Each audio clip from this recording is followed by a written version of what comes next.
Hey guys, Riley here. Just got here back here with a new update with Learn With Me. And this time I'm just here to talk about the new hardiness zone updates. Now, I'll be perfectly frank with you. I'm not the best person to talk about this as far as explaining how this necessarily goes, but I felt the need to like at least tell you guys that I've noticed that I noticed and I came across this, and I'm going to include like some sample videos to talk about it, and I'm going to include a link to the actual like hardiness zone map that where you can put in your zip code and you can find out what is like what your zone updated to.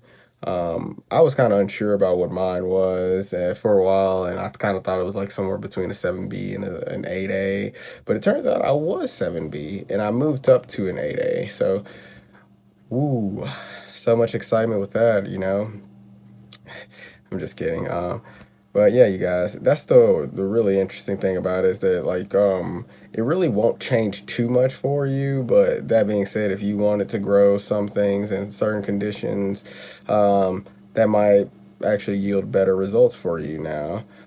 With my increase to going from a 7B to an 8A hardiness zone, I noticed that my temperatures, like I guess the way that it works is that the low is a measurement of like the lowest potential temperature that it could drop to, and it's like with 8A apparently it's somewhere between 10 and 15 degrees Fahrenheit.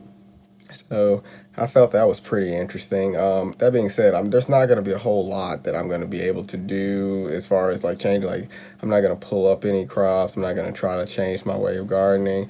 There are a few different things that I could probably change around, but it would probably take more thought and probably wouldn't change my method of chaos gardening that you guys know. But I mean, it does start kind of explain some things because I know I had a friend that recently told me that he was planting his winter crops and had them all on the ground and they were looking great, and then a frost came in and just killed everything, and he was just like, but this was supposed to be the time that you're supposed to be able to grow this stuff. And so uh, maybe that kind of sheds some more light on this matter. I mean, the environment's changing, the climate's changing, so you can only do so well. But like I said, I'm just like here just to kind of let you guys know what I came across. As if I have more information, as per usual, I'm gonna put it in the description. And if you guys have any questions or want me to look into any different things, I would greatly appreciate it.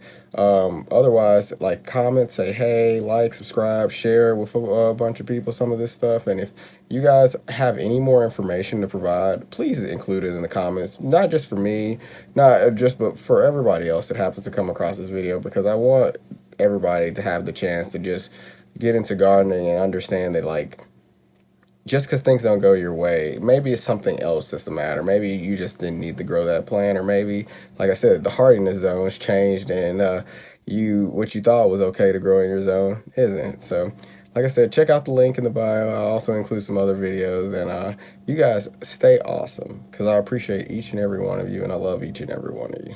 So, you guys have an awesome rest of your day.